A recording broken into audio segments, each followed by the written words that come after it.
Okay, so now that we already have our yielding strength, next thing that we should solve right now would be the tensile rupture strength. So let's say that that is to be TRS. So okay, lagay ko lang, no? Tensile rupture strength. So that is to be for number 2 or rupture. Baka malito kayo sa last pre-recorded lecture. So parehas lang yan. And as you can remember, your nominal strength right here is equal to FU AE. So we already have our FU. Ito yung FU natin, which is 400 megapascal. What about for AE? So wala pa tayong AE. And for AE, that is actually equal to, so AE is equal to the nominal area, the net area times U, which is the shear lug factor. So do we already have AN? So wala pa, but we can solve for that. But how about for U? Do we have that? So not yet. So ngayon tignan natin. So for U, we must go to the table right here. So eto, shear lug factor. And basahin nyo isa-isa yan kung ano yung applicable man sa ating structural member.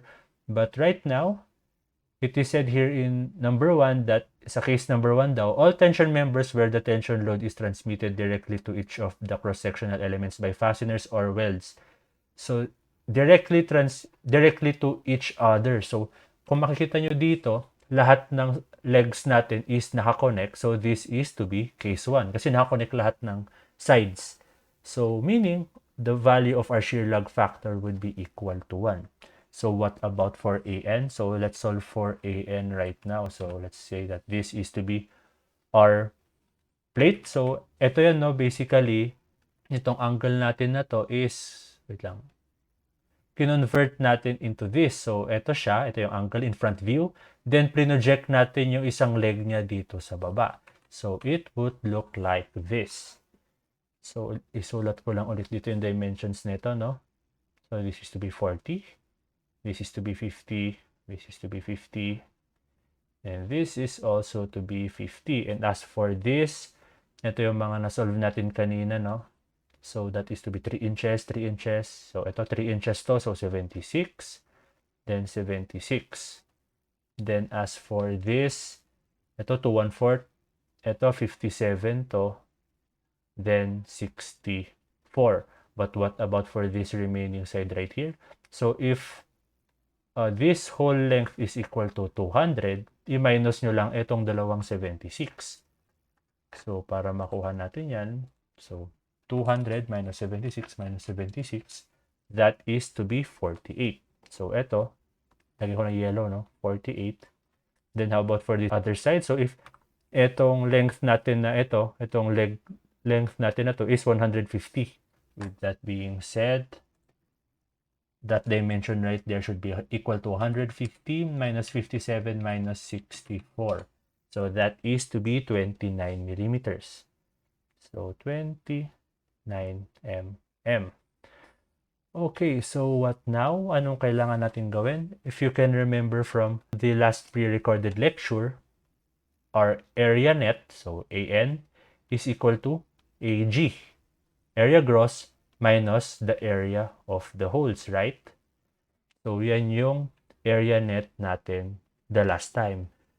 But if you can remember during the lesson, may sinabi ako doon na if your connection would be staggered, you would be adding a certain equation as well, which is the summation of S squared over 4G times the thickness. So, this is to be accounted for staggering. So, if you can see, eto nga, kung walang staggering, hindi kasama to.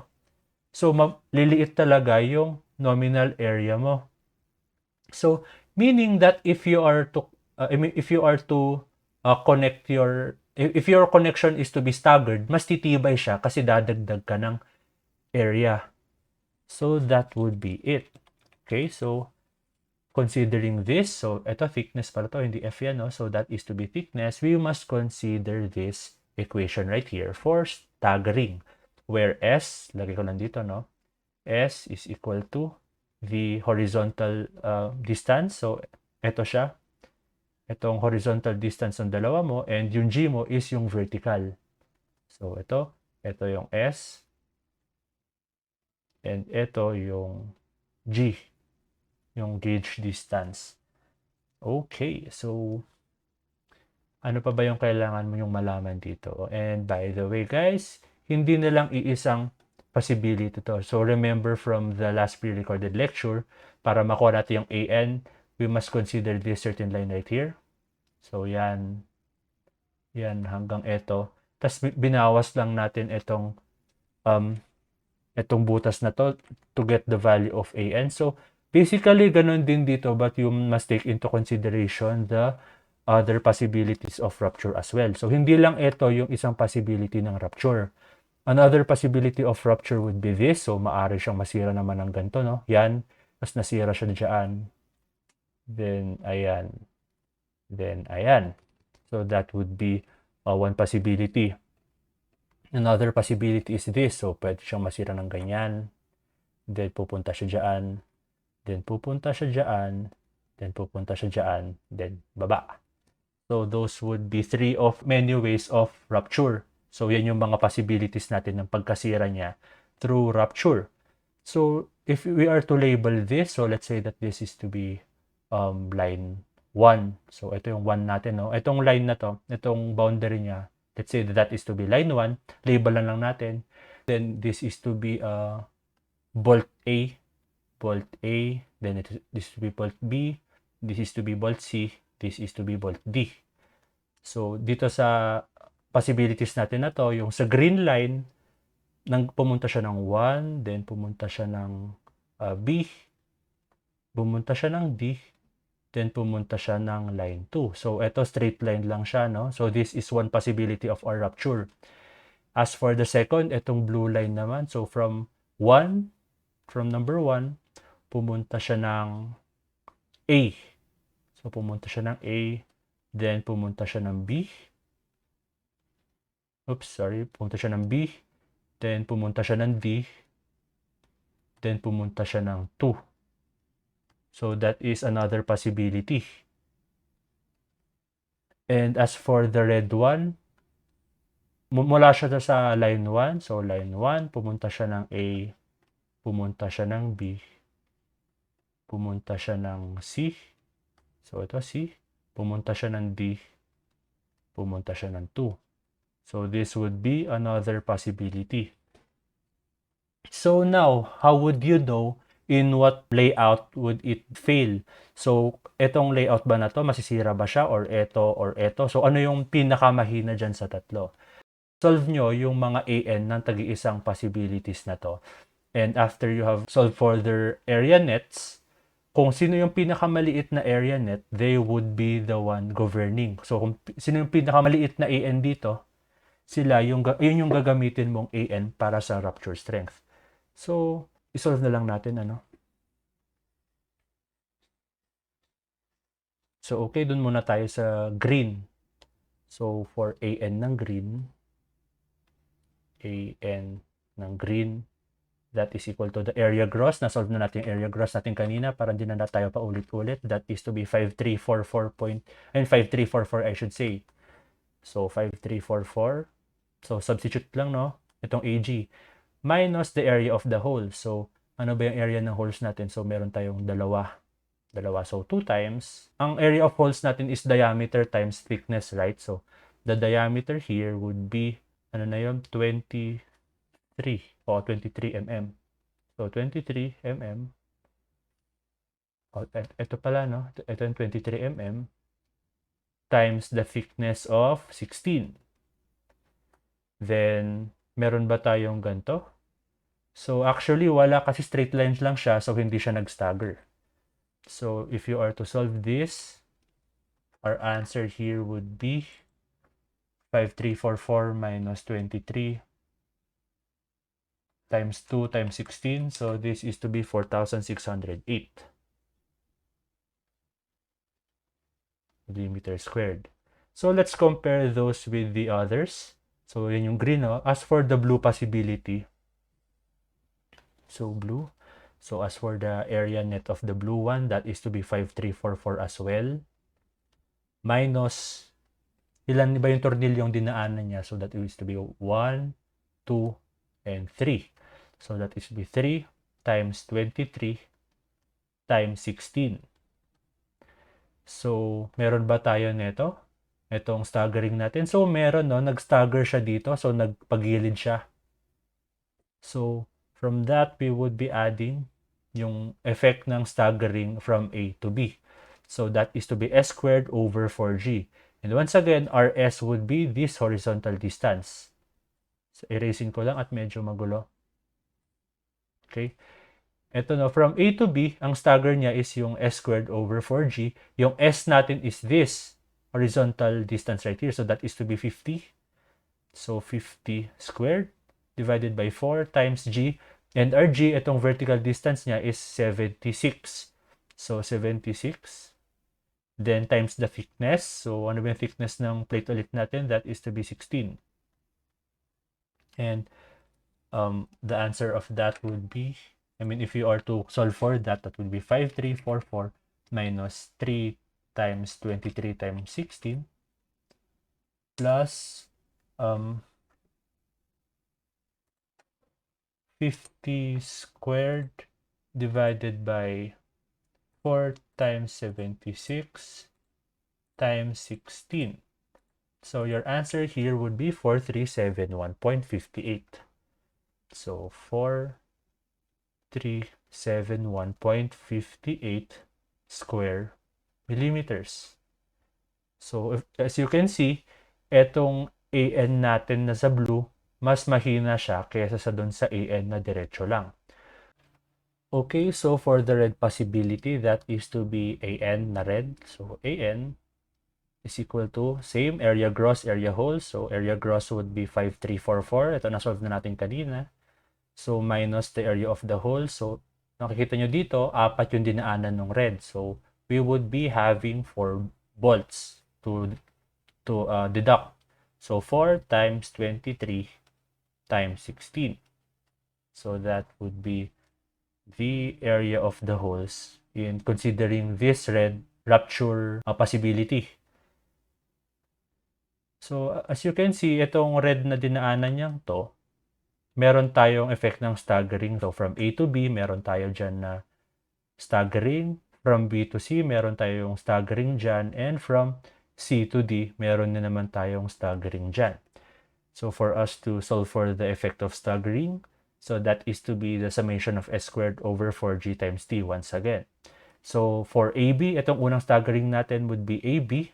So from A to B, ano siya, yung horizontal distance niya is 50.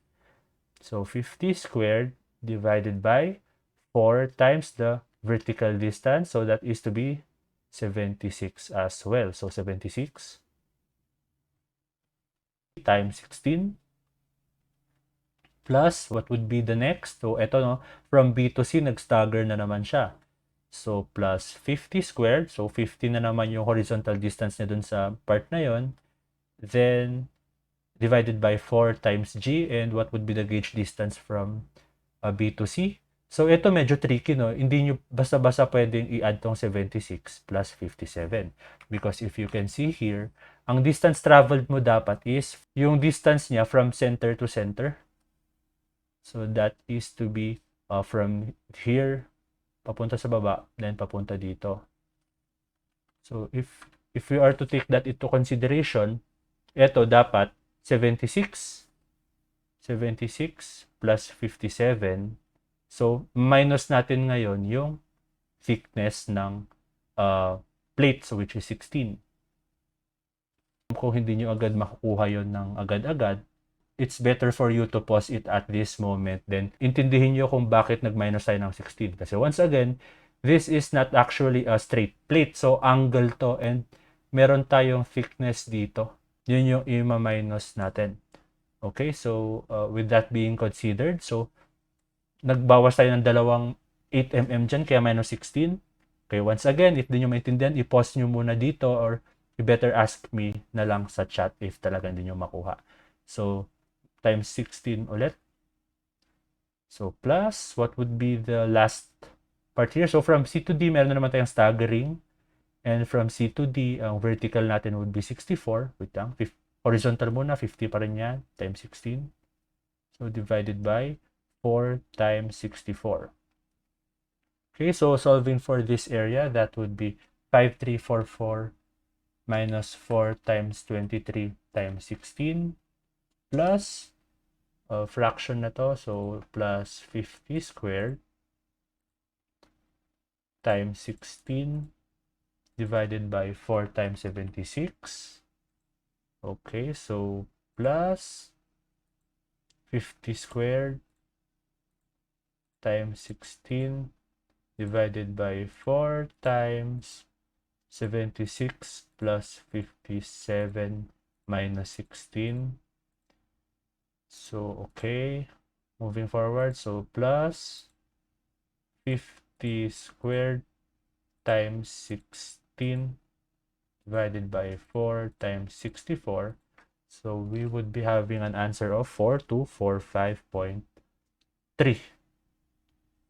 4245.299 square millimeters. So, if you are to compare the three of these, so ang nag-govern dito is etong red na to because that is the smallest net area. So, ibig sabihin, yan yung pinaka-probable na mag-fail, if ever. So, okay. So, for AN, area net, that is to be 4245.299 millimeter squared. I would be erasing this for us to have a space for our solution. So, ayun lang yun. Okay, anyway, for TRS, so for tensile rupture strength or yung number 2 natin, that is to be PN is equal to FUAE. And our FU once again is 400 megapascals. So 400 MPa. And our AE is equal to ANU. And our AN is to be 4245.299 millimeters squared times Q. And our U, once again, is 1. Ito yung shear lag factor. So, solving for PN. So, our answer here would be 169. So, 169,8,119.613 newtons. So, it would be up to you if you would be converting them into kilonewtons. Pero sige, kung for example na yan lang yung record sa atin in newtons, so yan na yun. But are we done? So, as you know, hindi pa. Meron pa tayong ASD and LRFD. So, unahin natin si LRFD once again. So, for LRFD, our design strength would be PPN. But our phi this time is equal to 0.75. So, our PU would now be equal to 0.75 times, ano ba yung rupture strength natin? Nominal, I should say. So, that is to be 169,8,119.613 newtons. So, our PU, so this is to be the design strength in a rupture. That would be, so, times 0.75. So, enter. That is to be 127,358,9.71 newtons. So, this is to be for your PU ng LRFD. So, for ASD, so, sa ASD natin, our allowable stress is equal to Pn over omega, where omega would be equal to 2. So, basically, that is to be Pn divided by 2. So, i-direct ako na dito since medyo wala na tayong space. So, ano na ulit yun? 169,8,119.613 divided by 2. So, enter. Our answer here would be 849,059. So, 849,059.8065. So, that is to be your allowable stress in rupture. So, okay, gawa tayo ng summary natin, ano? So, okay. So, lagay tayo dito ng summary. Summary.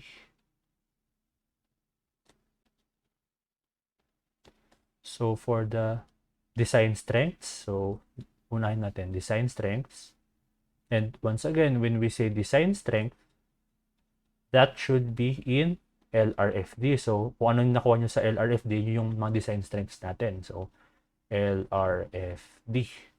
So, ilista lang natin yung dalawang nakuha natin.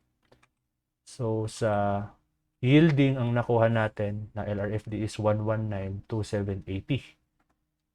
So, copyhin ko na lang. I mean, sige, 1192780. So, in yield, so yielding 1192780. Tama ba? 0.8 newtons. Okay? So, for yung second natin, that is to be 1273589.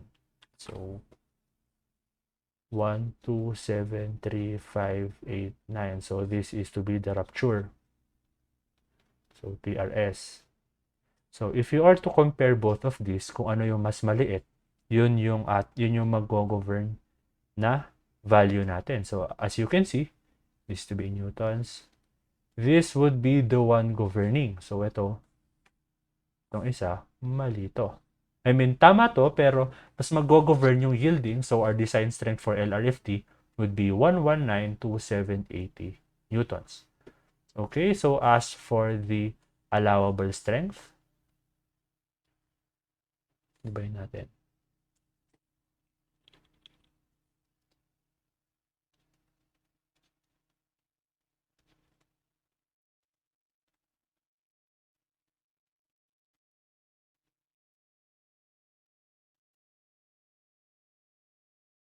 Okay, so for allowable strength, sa yielding natin, sa yield, and sa rupture natin, of course, magkaiba sila. And as for the value, I mean, our value in rupture, kasi mas malapit, ito nang tignan natin. So, 849059. So, 849059 newtons. So, as for our ASD in yielding, 793,600. So, 793,600. So, that is to be our allowable strength in each of those. And if you are to compare this, mas maliit na naman to kaysa sa dito sa baba. So, meaning, your answer here would be 1192780 and 793,600 newtons. So, okay. So, gawa na lang tayo ng conclusion dito sa baba. So, conclusion. The design strength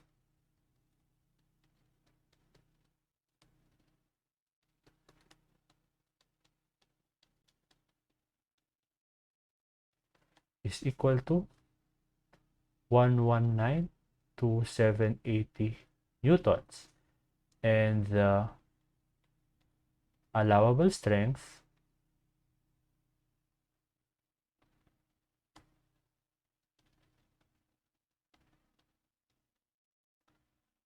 is equal to 793,600 newtons. So this would be your final answer. So unless kapag specify ko na in kilonewtons dapat, so dapat i-convert nyo siya in kilonewtons. So that would be it for this pre-recorded lecture about tension members in staggered connection. So if there are any questions, feel free to message me. So bye-bye, thank you, and have a nice day.